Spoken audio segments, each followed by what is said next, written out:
In the face of two forms of discrimination, she navigated a path from the Jim Crow South to Massachusetts to ultimately the Midwest, writing music that embodied her racial heritage, intersected with the politics of the era, and in doing so, she became the first Black woman to have a symphony premiered.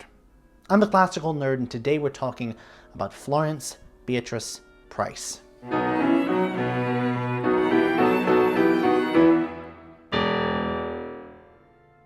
Florence Price was born Florence Beatrice Smith to Dr. Richard Smith and his wife, Florence.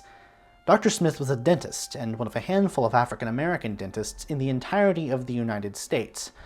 While both of Florence's parents were of mixed race, the racism of the era abided by something called the one-drop rule, which meant that if you were visibly discernibly black, if you had one drop of black blood in you, you faced oppression. Dr. Smith had a practice in Chicago, but after the devastating fire of 1871, moved south to Arkansas to aid in Reconstruction.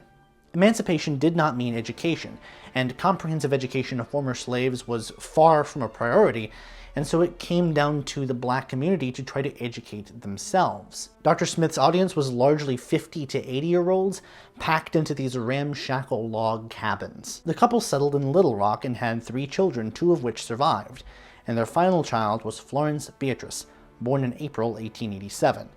Little Florence, known as B to distinguish her from her mother, was taught piano from her mother starting at the age of 3, and somewhere in here also picked up the violin. Life in Little Rock was pretty good, as much as it could be when there were so many openly avowed racists out and about in society, and police beatings were fairly common, but overall, life in Little Rock was good because there weren't as many Jim Crow laws. In the urban Little Rock, there was actually far more racial equality than one would expect given the era and the geographical location of its state. Young Florence grew up with Little Rock's most famous dentist for a father, and in a social milieu that valued intellectualism and curiosity and social engagement. And in fact, they were friends of the family of William Grant Still, another composer, and the lack of hotels that would cater to Black people in Little Rock meant that famous Black visitors often stayed at one of their homes, which is how, at age 2, Florence Beatrice met Frederick Douglass.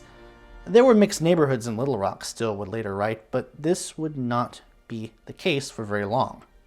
The year Florence turned 4, Arkansas began instituting Jim Crow in earnest. Segregation began starting on trains, and then it spread elsewhere, and disenfranchisement was the name of the game. This meant that within 2 election cycles, all Black representation in the Arkansas state government was effectively purged.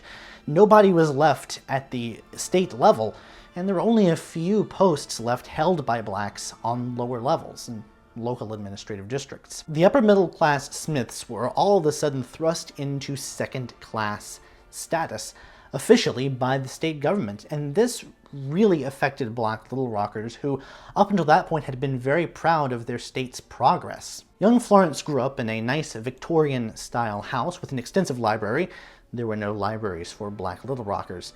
And she seemed to have been inspired, at least in the early days, by her father's dentistry, because she expressed an early interest in going into medicine. Well, it took the better part of 50 years for a Black woman to matriculate at the University of Arkansas's medical school, so she didn't have any real role models in that field who looked like her.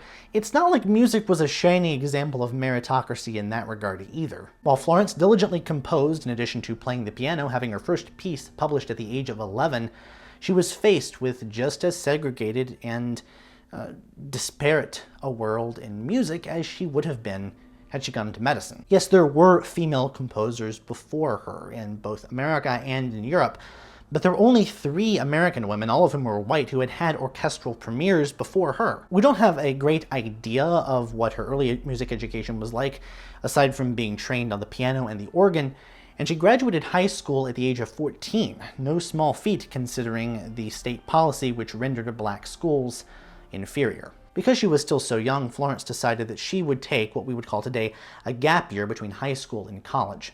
She had her sights set on the New England Conservatory, which was a fairly progressive place which had been admitting Black students for a generation, and whose composers, while still mostly conservative, were beginning to break away from the Eurocentric tradition towards something that was more distinctly American. While all the big-name composers and teachers of the school had gone to Europe for their training, there were notable exceptions, and one of these exceptions was Amy Beach. As one of the major female composers of the previous generation, she notably hadn't gone to Europe to study and was Boston-based. Price went to the New England Conservatory in order to study piano and organ, specifically so she could teach those things. Surprisingly, even though composition and high-level performance were still fields dominated by men, NEC's student population at that time was overwhelmingly female. One of their most substantive programs was in organ. And it's ironic because NEC hasn't had an organ program for over a generation at this point, but back in the day, just when they were starting their orchestral program, organists were expected to do the brunt of the work because the orchestra would be missing a lot of the wind parts, and the organists were expected to fill in anything that was missing. This curriculum also included organ tuning, which is just unheard of. During her time studying at the New England Conservatory, Florence took a job as the organist here. It's now known as the Eliot Church in Natick, but in her time it was known as the First Unitarian Parish of Natick. This is the third building to stand on this very site. The first building was erected in 1651. And it's 12.5 miles west-southwest as the crow flies from NEC. All over the country, women in music were flourishing, not as composers necessarily, but as performers and as teachers. According to the Journal of Education, the number of women working in music shot up from 13,103 in 1880 to 52,359 in 1900. And that wouldn't have been remotely possible hadn't there been such a growing demand for their services. Although she studied the organ, she also took composition classes. And it was through these classes that she ended up getting private lessons from NEC's director, George Whitefield Chadwick. Chadwick was part of a generation of composers who, while reverential for the European masters, were beginning to explore what American music could be. Unlike Antonin Dvorak, he didn't seem to believe that the music of Black America could be the basis for nationalist music of the United States, even though Dvorak correctly identified spirituals as the only American body of work that was, like, distinctly American in, like, a folk tune sense. Dvorak's argument was for nationalist music, which, in the context of European ethnic groups, was about taking what your particular group or nation had and elevating it to the best of your ability to try to show off what it could be and what it could do. Chadwick and his compatriots were a little bit skeptical of this practice because they didn't feel as though spirituals and black music in general was substantive enough for the basis of an entire school of composition. Nevertheless, Chadwick taught both Florence and, for a time, William Grant Still, and Chadwick saw her potential. It's incredible that she was able to do all these things because she was pursuing 2 strenuous 4-year degrees at one time, finished both of them in 3 years, studied composition privately on top of this, and oh, by the way, NEC's graduation rate at this time was a shade under 3%. She was the only student in her graduating class to get those 2 degrees at the same time. She basically got a master's degree when you look at the coursework, and her studies with Chadwick contribute to the sound of her music. A lot of scholars are afraid of casting Price in terms of Eurocentric terminology, and I think we need to tread lightly when we're talking about this. But in general, her work does follow the main sorts of motivic developments and structures and forms, and well, there's a lot of stuff that she does pull from traditional European art music. There are ways in which her music differs, but those are mostly in terms of the motivic content and the development. The overall forms are still going to be large-scale, for instance, sonata forms, but her phrase structures might be, say, AAAB, which is a common structure for spirituals. Most of her music is actually quite conservative in its scope. After all, she used keys, and she lived into an era where people really were not using keys.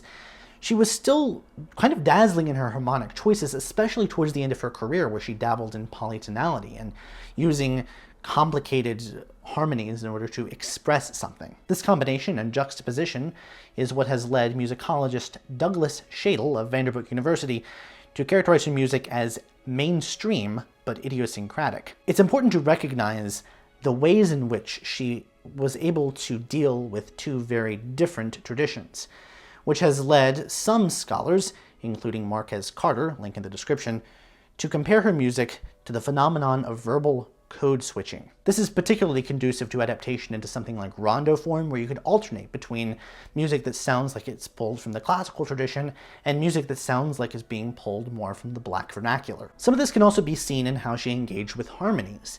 Instead of slowly modulating from one key to the next, she would ratchet up the tension by just doing what's called, in some circles, a crowbar modulation, where you just yank the key up just immediately. These direct modulations are now seen all over pop music and all over musical theater, making the music brighter. Sometimes, especially in her songs, she would set two expressive parts of a piece up against one another.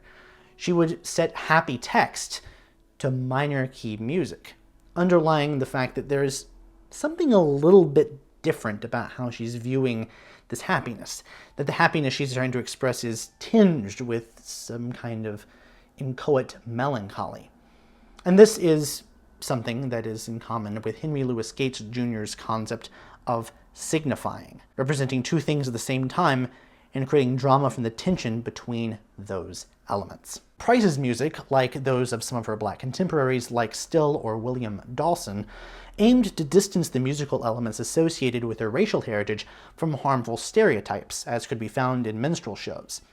To that end, the art produced by the upper crust of black artists could be useful in the larger political landscape of race relations. Black musicians that could write in a European style were useful because it could prove to passively racist whites that the music of the black vernacular was actually no different from the music of some European ethnic group. This idea aligns with the concept of the talented tenth, an ideology associated with W.E.B. Du Bois that stated that the upper 10% of black people were in leadership roles in their communities because they got an education and they pursued activist work.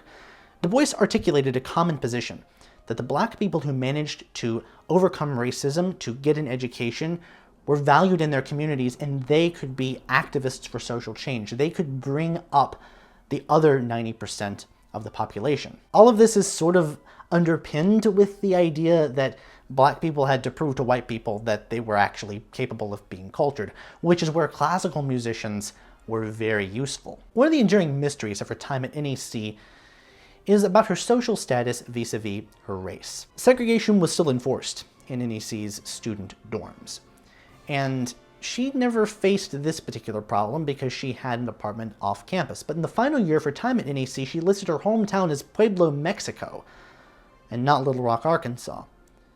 She listed her ethnic identity as that of a Mexican American and not an African American. Why she did this is not entirely clear.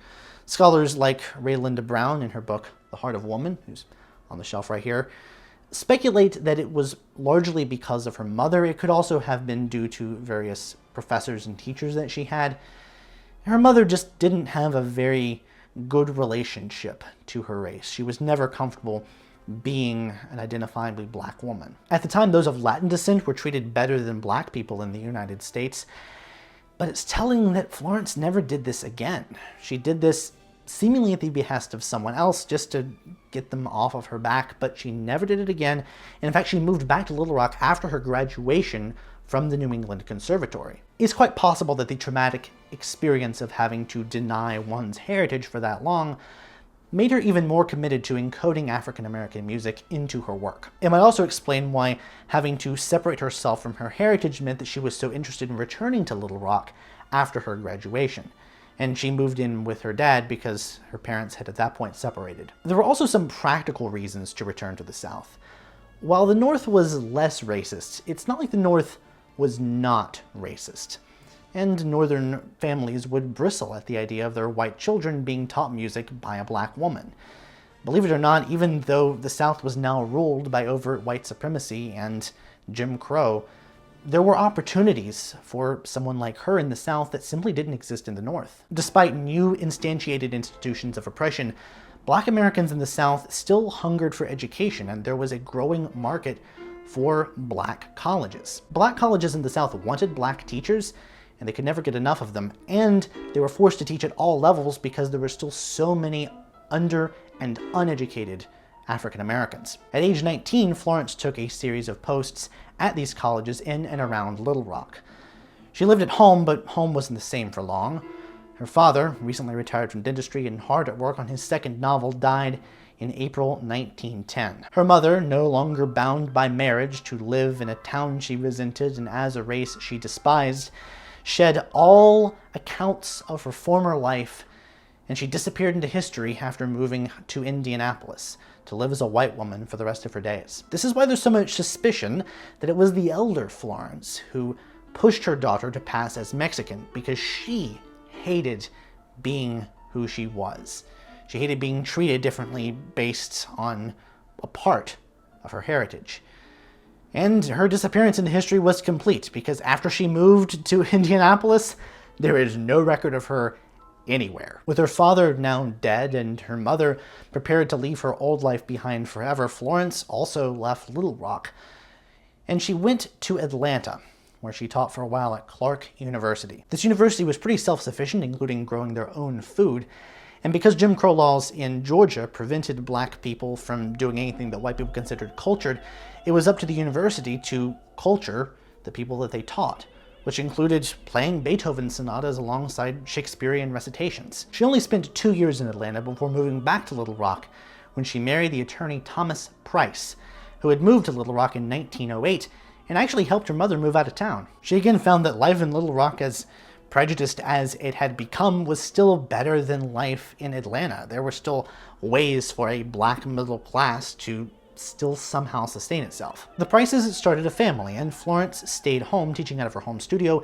and occasionally sending in piano works to magazines as part of competitions. A consistent publication deal eluded her, and money was tight because her husband's law practice was not doing very well. While the early Jim Crow era had seen systematic, legalized discrimination, this was now the Ku Klux Klan era, and random lynchings were commonplace. When, in 1927, a white child was allegedly killed by a black man, the racist mob wanted to come after her daughter, Florence Louise. The family, like every black Little Rocker, had seen the authorities look the other way on lynching after lynching. They knew their lives were in danger, and they escaped to Chicago. Chicago was a booming cultural center for music of all types, from blues to jazz to gospel.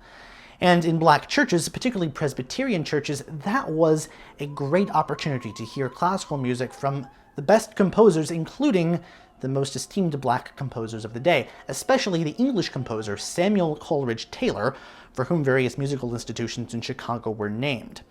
Especially prominent in Chicago was the National Association of Negro Musicians, which had 2 branches in the city, and Price had connections to both of them. The pieces that she wrote for children sold well enough that she secured the services of a half-dozen publishers, and she even wrote music that was written in the Tin Pan Alley style and published under the pseudonym VJ. These would be heard in various shows on the radio. She also arranged spirituals, an established lucrative field for black musicians like Harry Burleigh before her. Basically, if it was a musical outlet in Chicago, she was probably a part of it. In the late 1920s and early 1930s, Price studied locally at the American Conservatory of Music, the Chicago Teachers College, and Chicago University. The scholarship that she won to study orchestration at the university was necessary for her to go there. The family finances were extremely strained, and keep in mind, this was the Depression era. Her husband simply could not keep steady employment, and she turned to accompanying silent films on the organ just to make ends meet. But there was a lot of pressure at home. Their marriage soon shattered. In late 1929, he began physically abusing her. And in February 1930, he pulled his gun on her. She escaped with her life intact and thankfully unharmed to her friend's house and filed for divorce. This divorce was granted in early 1931, and she was stuck. She had no set income now that she was on her own, and she had not just herself, but her 2 daughters to feed. So a month after getting divorced, she remarried. Her second husband was a man named Pusey Del Arnett, who was born in July 1875. He hailed from Columbus, Ohio, and for a time played for an independent Negro League team based in Chicago. It was his second marriage as well. It was around this time that Price, who kept her first husband's last name, began work on her Symphony in E minor, one of a handful of works she submitted to the Rodman Wanamaker contest for music written by black composers. E minor, also found in other works like the Piano Sonata, is quite possibly a reference to the tunings of folk instruments that slaves would have had access to, which rendered E minor, or its modal adjustments, a relatively common key. Of the $1,000 on offer for the cumulative offer, that is, for getting the top prize in all three categories, Price won $750 of those $1,000 by placing first in the symphonic and solo piano category. This is worth $14,500 today. The remaining $250 went to her former student, Margaret Bonds, and this $250 associated with the art song category is worth almost $5,000 today. In the early 30s, Price worked for WGN Radio as a freelancer, arranging tunes for her friend Louis White. White was a singer who had his own radio show on WGN, but he could never reveal his race to listeners, lest the listeners of WGN feel tricked into accidentally enjoying a black man singing. This is unfortunately emblematic of a lot of racial attitudes at that time, and it explains why the black community ended up being so insular and self-sufficient. They knew that they couldn't rely on anybody else to help them. So when Price had to copy out the parts to her first symphony, which was just about to receive its premiere, all of the musically literate members of her community rallied around to help her and copy out those parts to the break of dawn every single day until it was done. These parts were being copied for a performance in June 1933 to be given by the Chicago Symphony Orchestra, led by Frederick Stock, an unsung champion of contemporary American music. Price became the first African-American woman to have a symphony premiered. It was a smash hit of the time across racial boundaries. The black press understood just how momentous this concert was in presenting black music as just as good as anyone else's.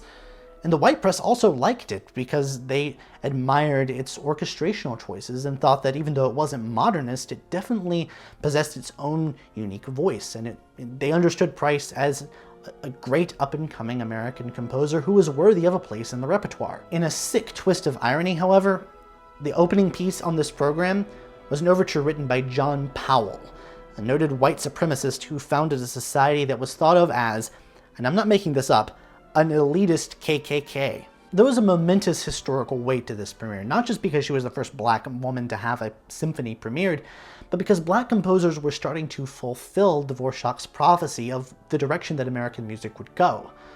While the white academic world was not as keen on adopting black musical idioms and forms, black composers were doing just that. And in fact, if you think of jazz as a truly American musical idiom, Dvorak was right.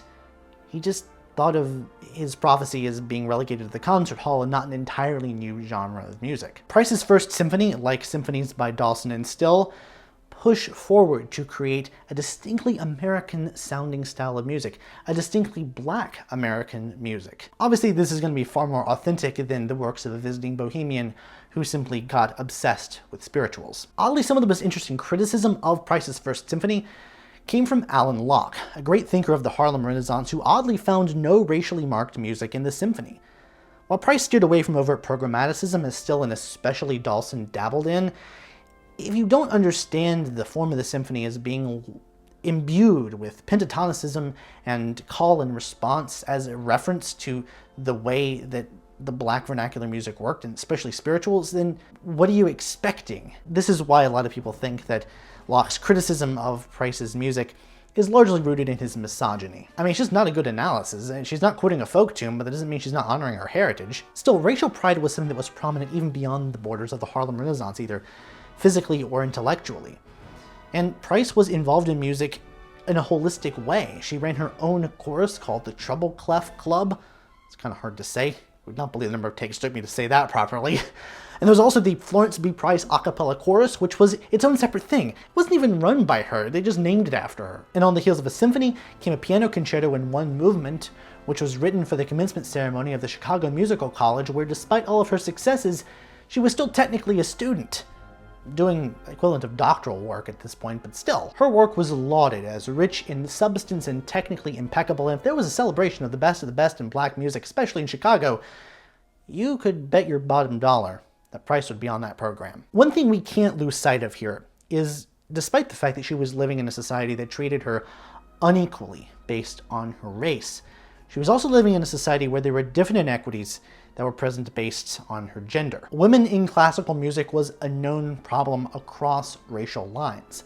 American female composers in particular lamented the fact that they didn't get very many opportunities. They cited European female composers as getting a lot more credit for the work that they were able to accomplish. So the women of Chicago also banded together, and there was a Chicago Women's Symphony Orchestra. Price's one-movement piano concerto was a hit with the Women's Symphony Orchestra, and while it is somewhat modeled after kind of early to mid-romantic concertos of, say, Mendelssohn or Schumann, it shows Price at the height of her powers synthesizing the music of her heritage with the wider classical tradition. All of this is to say that Price had considerable clout in Chicago, and this fame was augmented by the audience that showed up for the 1933-34 Chicago World's Fair, which is no small feat considering that this was the worst period of the Great Depression. Not a great time for her to be splitting up with her second husband, but split up they did. They never actually divorced, but they did split. Information, while fleeting here, does seem to point to this marriage as one of financial stability, so when they split, Price was left really on her own. She ended up bouncing around to find a place for her and her daughters, eventually finding home in a spare room of Estelle Bonds, the mother of Margaret Bonds, who would go on to be an esteemed pianist and composer who would be strongly associated with Price's piano concerto in one movement. The Bonds' home was big enough to accommodate lots of different people staying there, and she never charged rent for any of her tenants, although they were expected to foot the bill on some of the groceries. After a while, Price found a place for her and her daughters on the south side, but skyrocketing unemployment rates led to desperation, which led in turn to extremely high levels of violent crime. Price was unshaken by this and even returned to Little Rock in order to play a recital of her own works. And she was often the person who integrated the many Chicago music clubs and associations that she joined. Her overall poverty in the mid-1930s, while it definitely didn't dissuade her, seems to have contributed to the fact that some of her works still remain lost. The most prominent of these works is her Second Symphony. Only one page of this piece survives. She had pieces in manuscript form, and she kept in contact with publishers who liked her easy piano pieces, but she just could never quite cobble together enough income from that and from trying to teach piano. Part of the problem is that copyright is far from what it is today.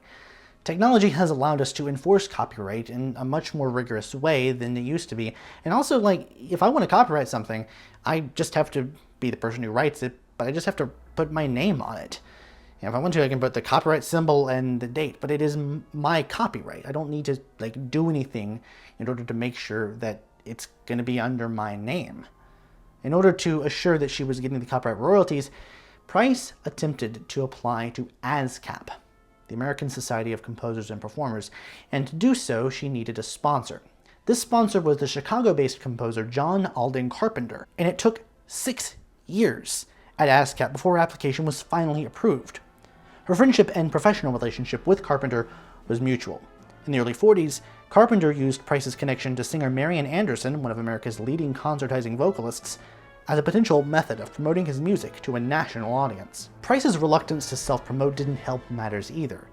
Her daughter Florence, while this episode has not been easy on the whole clarity of names business, took it upon herself to promote her mother's works. She, that is, Florence Price the composer, had cultivated a soft-spoken and non-aggressive personality that had probably helped her in leaps and bounds in being accepted into previously all-white music clubs and societies in Chicago, but it didn't do her anything when she was trying to promote herself as a composer beyond just the local level. While known nationally, all of her performances were local, which meant that in order to get fame on, say, the East Coast, where all the major orchestras were, she needed to promote herself. She wanted her orchestral works to break into the repertoire of East Coast ensembles, to have a premiere with the Boston Symphony or the New York Philharmonic, or one of these big brand name orchestras. But instead she was mostly pigeonholed into the more feminine genres of solo piano and art song. She wrote 102 art songs in total and drew from a multiplicity of poetic sources. A good chunk of her works used the poetry of Paul Laurence Dunbar. which was written in a phonetic dialect of what linguists now call African American Vernacular English, or AAVE. Basically what this meant was that things were spelled phonetically. Dunbar would spell words like he, or someone like him, someone that he was trying to emulate, would speak these words, literally just spelled phonetically. And this presents something of a problem, because when Price set these, what do? Do you sing them as they're written and come out sounding like you're either a caricature or a minstrel, or do you ignore them? Do you just sing them straight, the words that are meant to be sung there in their proper pronunciation, and thus get rid of some of the meaning behind why Dunbar decided to do this phonetic pronunciation? It's an interesting question. Price also wrote the words to some of her songs as well, and again, she was just pulling from a wide array of sources, and if you want more details on the poets that she chose to set, Christine Jobson has a great doctoral essay, link in the description. Once her children were older, Price took some steps towards self-promotion. She wrote to Serge Koussevitzky, the music director of the Boston Symphony, as he was known as a major champion of contemporary American music. From 1935 to 1944, she sent him letters and had extreme difficulty even getting a response from his secretary. We don't know what Koussevitzky thought of Price's music, if he looked at it or if he didn't look at it, and if he did look at it, what exactly he thought. His actions speak louder than words because the Boston Symphony never played a Price piece. Price never got a rejection letter, and in her letters to him, she stated that she understood that she would not usually be given a fair chance by a lot of members of society because she was struck with being both black and a woman. She addressed these, and then she dismissed them in her letter, saying that she wanted her work to be judged purely based on its merits. She didn't want to not be given an opportunity because of who she was, just as much as she didn't want to get an opportunity just because of who she was. Was Koussevitzky prejudiced, or did he just choose not to play one of her pieces because he didn't think they were worth playing? It's impossible to say. But this meant that Price was out of luck. There was no one else she felt would be sympathetic to her cause, and as much as she would have wanted a Boston premiere given her time at NAC, that just wasn't in the cards. Price must have felt doomed to some kind of provincial status, but because of the advent of the Works Progress Administration, employing musicians across the country, there was a new WPA orchestra in Detroit, and they played her third symphony. They didn't commission it, they just played it.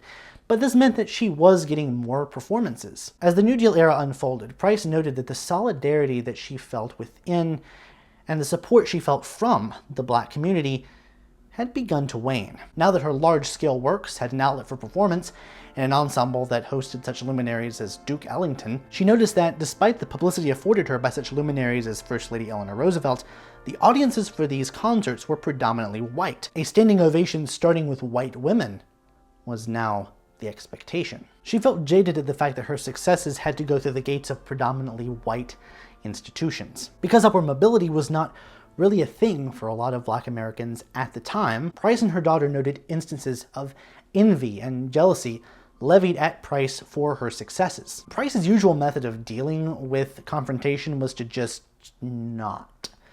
So what makes her correspondence with Koussevitzky so interesting? Usually she would just defer. Take, for instance, this story where a couple of her letters to William Grant Still got lost in the mail. For better or for worse, they just barely missed him. And for years, their friendship broke down because she never reached out to ask him, hey, did you get my letter? What's going on? They just didn't talk for years. In 1941, Price and her daughters moved to the Abraham Lincoln Center in Chicago, which was a group home for low to middle-income artists. This building was the first major project by Frank Lloyd Wright, commissioned by his uncle and later disowned by the architect. While the building's design was greatly simplified from Wright's initial vision, it was unique among group or settlement houses in Chicago because it featured an auditorium, it was open to the public, where concerts and recitals were given. Its musical life was vibrant, and Price taught a lot of piano students. The Lincoln Center was quite integrated, which was due in part to the influx of Southern blacks moving to Chicago, specifically that part of Chicago, to escape not only the hardship of the Great Depression, but also just Jim Crow. It was part of what's known as the Great Migration. Because of shared economic hardships, Race was now less important to poor white Chicagoans than was class. Scholars have pointed to this influx in the thinkers who are based in Chicago as the sequel of sorts to the Harlem Renaissance, the Chicago Renaissance, if you will. And this building lives on today as the Jacob H. Caruthers Center for Inner City Studies as a part of the Northeastern Illinois University system. While Price's Second Symphony is lost today, her Third Symphony represented her greatest achievement to date. While the use of African-American folk idioms remains, Price's ever-increasing command of orchestration, her augmentation of the orchestra through the use of extra percussion specifically, and her willingness to encode more advanced harmonic techniques like polychords make this the most dense and rich orchestral piece that she wrote. It's my favorite, although, to be honest, I like the organ music better than I like any of the orchestral pieces. Price noted that this Third Symphony took a decidedly different tack than her previous two symphonies, in that she decided to present black music not chronologically, as other composers had done, and not sort of generalized, but rather to give a cross-section of the black experience through music in the past and then in her present. She followed the Third Symphony with a fourth and final symphony, which was presumed lost for many years. We're going to get to its rediscovery in just a few minutes. While major orchestras on the American coasts were ignoring this great homegrown American composer, Europe wanted its fair share of Florence Price. She was going to attend a premiere in England in 1951, only for a hospitalization to preclude her from going and attending. This was kicked back, and so she was going to sail for France in May 1953, get an award in Paris, do some sightseeing, and overall be there for 5 weeks. This never happened. See, Price always suffered from heart problems. Even as a baby, she was known as a blue baby because her heart just didn't work as well as others. She had circulation issues, and this led to chronic conditions and relatively frequent hospitalizations, especially towards this part of her life. So, instead of sailing for France, Price was admitted to the hospital yet again. And after 10 days, she died. It was a cerebral hemorrhage on the wee hours of June the 3rd, and she was 66 years old. William Grant still continued to try to promote her music after her death, but there were a number of factors which prevented her from truly entering the American musical canon. For one, Price's music is not nearly as programmatic as other composers. You're more likely to hear William Grant Still's Afro-American Symphony than one of Florence Price's because Still Symphony is much more programmatic. It depicts the journey of Black Americans. Second, it was conservative for the time. This is the time when serialism was rocketing off in the academic world due to everyone trying to find some way of organizing their music post-World War II horrors. In a lot of ways, Price's music is a fulfillment of Dvorak's prediction of how American music would unfold. The problem is American music just didn't stay that way. Her music is also not jazzy, at least not outwardly so. Certainly not to the same extent as, say, even George Gershwin. She was inspired by music that preceded jazz, the grandfather of jazz. She would often use 4/8 time, particularly in fast dance or scherzo-like movements, which she would often call juba. The juba dance was a particular type of dance which itself led to the development of the cakewalk, and then ragtime, and then finally jazz. In a way, I guess it's the great-grandfather of jazz, or at least one of the great-grandfathers. It harkens back to the kinds of dances that enslaved people would do on their off time. Because people who looked like her did not get a chance to write these big, juicy, romantic pieces at the height of the big, juicy, romantic era, another argument goes that she was just making up for lost time, that she didn't have to write in a super modern idiom because this is just not what she wanted to do. She didn't want to be pigeonholed as a composer of jazz, and when her music was adapted for use in jazz or some other popular idiom, she was as livid as she could ever be, which was honestly not very mad at all, but still, she didn't like that. Now on to the rediscovery. There were a number of Price's works, 2 out of the 4 symphonies, 2 violin concertos, and a number of songs and other pieces and manuscripts that were thought to be lost to history forever. And while hope springs eternal for that Second Symphony, all those other things that I mentioned, including the 4th Symphony and the 2 concerti, were discovered in a dilapidated and abandoned house on the outskirts of St. Anne, Illinois in 2009. This house had been Price's summer home for a time, and it was a miracle these pieces survived. A fallen tree had punctured the house. It had long since been stripped of things that most people would find valuable, like copper pipes and stuff, and it was damp, mostly because of the tree, but still. These papers were turned over to the archives at the University of Arkansas, and there was a mad rush to be the first to perform these works of legend. And I want to make it very clear here that when I talk about rediscovery, I'm talking strictly about the works that were thought to be lost, and the fact that their rediscovery caused a surge of interest in Florence Price as a composer, as an interesting historical figure, as a pivotal character in the history of American music. There were still performers and composers and musicologists who kept the flame of her memory alive. It's not like she was unknown. She was, after all, the first black woman to have a symphony premiered. There was even a school in Chicago named after her. But if you went to a concert, you weren't likely to hear one of her pieces. Of course, this has to do with the overall museum culture of orchestras in the United States in general, but 2009 started a revolution in presenting Florence Price more often to the American concert-going public. One thing we have to discuss is the fact that Price's music has come back into vogue on the back of the Black Lives Matter movement. And since 2016, 2017, up until the pandemic hit, there were many more performances of Florence Price's music. And this, I think, is a double-edged sword.